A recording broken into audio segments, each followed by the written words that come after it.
इस खबर के प्रायोजक हैं Manohar Lal jewellers, sector 18, Noida, UP.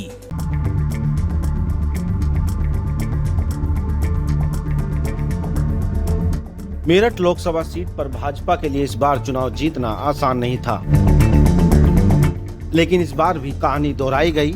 पर्दे के राम अरुण गोविल ने सियासी सरोवर में कमल खिला दिया।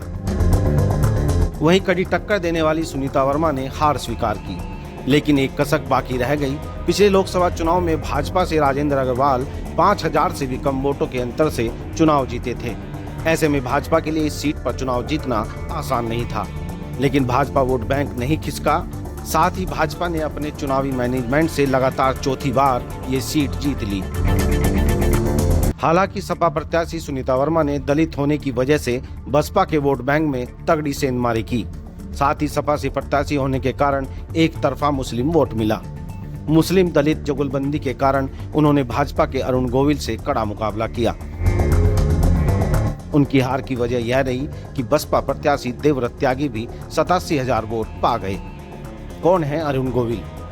अरुण गोविल का जन्म 12 जनवरी 1958 को मेरठ कैंट में हुआ। उनके पिता पेशे से इंजीनियर थे। अरुण गोविल की पढ़ाई लिखाई सहारनपुर और शाहजहांपुर में हुई। उन्होंने अपनी औपचारिक शिक्षा चौधरी चरण सिंह विश्वविद्यालय में प्राप्त की। उन्होंने इंजीनियरिंग विज्ञान में अध्ययन किया और कुछ नाटकों में अभिनय किया।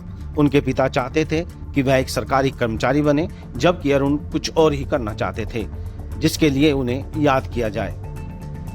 अरुण के पिता श्री चंद्र प्रकाश गोविल एक सरकारी अधिकारी थे। अरुण 6 भाई और 2 बहनों में चौथे नंबर के हैं। गोविल ने अभिनेत्री श्रीलेखा से शादी की है। उनके 2 बच्चे हैं, सोनिका और अमन। 17 साल की उम्र में वह बिजनेस के सिलसिले में मुंबई गए और अभिनेता बनने के लिए संघर्ष शुरू किया। अब आगे देखना यह होगा कि रुपैले पर्दे के कलाकार अरुण गोविल अपनी सियासी पारी में क्या कमाल दिखाते हैं, जनता की कसौटी पर कितना खरा उतरते हैं। मेरठ से न्यूज़ फर्स्ट के लिए विनय गोयल की रिपोर्ट।